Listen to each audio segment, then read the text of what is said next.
का आगाज Lara craft Angelina Jolie के जरिए अदा किया गया है, जो एक बहादुर और दौलतमंद बरतानवी माहर-ए-तार कदीमा है, जो एक वसीया कदीम मकबरे में अपनी जंगी महारतों की मशक कर रही है। ये मंजर उसके किरदार के लिए लहजा तरतीब देता है।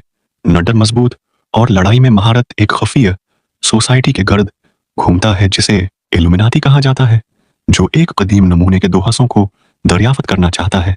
यह नमूना वक्त को कंट्रोल करने की ताकत रखता, उसे सिर्फ सियारों की एक गैर मामूली लाइन के दौरान इस्तेमाल किया जा सकता है, जो हर 5000 साल में एक बार होता है। इल्यूमिनाटी वक्त पर कंट्रोल हासिल करने और तारीख को शक्ल देने के लिए इस्तेमाल की ताकत को बरोए कार लाना चाहती है। लारा को अपने मरहूम वालिद की हवेली में छिपी हुई एक पुरस्कार घड़ी मिल गई। लॉर्ड रिचर्ड क्राफ्ट, जो एक माहर आसार कदीमा थे जिसका किरदार जॉन वोयट ने अदा किया, एंजेलिना जोली की हकीकी जिंदगी बाप घड़ी रोशनी के इस्तेमाल से पहले निस्फ को तलाश करने की कोशिश साबित होती है।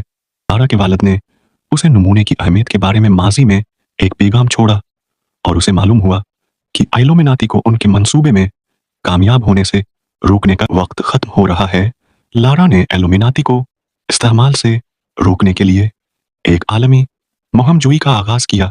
वो कंबोडिया का सफर करती है, जहां वो नवादरात के पहले हिस्से को बाजियाफत करने के लिए कदीम जाल और कराए के फौजियों से लड़ती होती है। वहां उसका सामना एलेक्स वेस्ट से होता है, जिसका किरदार डेनियल क्रेग ने अदा किया था, एक साबका जानने वाला जो अब इल्यूमिनाती के लिए काम करता है।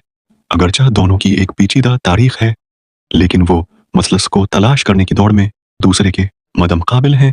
इल्यूमिनाटी, जिसकी क़यादत मनहूस विनफ्रेड पावेल आयन कर रहे हैं, लारा से मुसलस का पहला निस्फ हिस्सा लेने में कामयाब हो जाते हैं। पावेल का अपना एजेंडा होने का इंकशाफ हुआ है।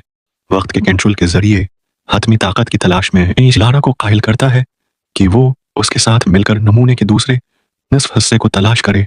अपने वालिद की तहकीक से उसके ताल्लुक को इस्तेमाल करते हुए उसे जोड़ तोड़ करने के लिए लारा और इल्यूमिनाती साइबेरिया के एक दूर दराज मकाम पर सफर करते हैं। तकून का दूसरा हिस्सा छिपा हुआ है। बसरी तौर पर शानदार तरतीब में वो एक कदीम मंदिर की तलाश करते हैं। लारा को जानलेवा जाल का सामना करना पड़ता है और एक्शन से भरपूर मनाजर की एक सीरीज में इल्यूमिनाटी के कराए के फौजियों से लड़ती है। जैसे जैसे सैयारे लाइन में आते हैं, पावेल वक्त को नई शक्ल देने और मुस्तकबल को कंट्रोल करने के लिए अपनी ताकत इस्तेमाल करने का इरादा करते हुए मुसलस को मुतहर्रक करता है। ताहिम लारा को एहसास है कि पावेल अपने वालिद की मौत का जिम्मेदार था। वो एक शदीद आखिरी जंग में पावेल को चैलेंज करती है। आखिर में लारा ने पावेल को पीछे छोड़ दिया और मुसलस पर कंट्रोल हासिल कर लिया। अपनी ताकत को ज़ाती फ़ायदे के लिए इस्तेमाल करने के बजाय लारा किसी को अपनी ताकत का गलत इस्तेमाल करने से रोकने के लिए नमूने को तबाह कर देती है। ये अमल इस बात को यकीनी बनाता है वक्त बरकरार रहेगा और दुनिया इल्यूमिनाटी के असर से महफूज रहेगी।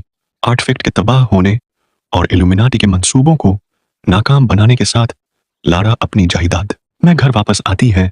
फिल्म का इख्तिताम एक आखिरी एक्शन सीन के साथ होता है, जिसमें लारा की ताकत और लचक को एक मां शख्सियत के तौर पर दिखाया गया है, जो दुनिया को खतरे से बचाती है, अपनी मुहिम से भरपूर तरज जिंदगी को जारी रखती है।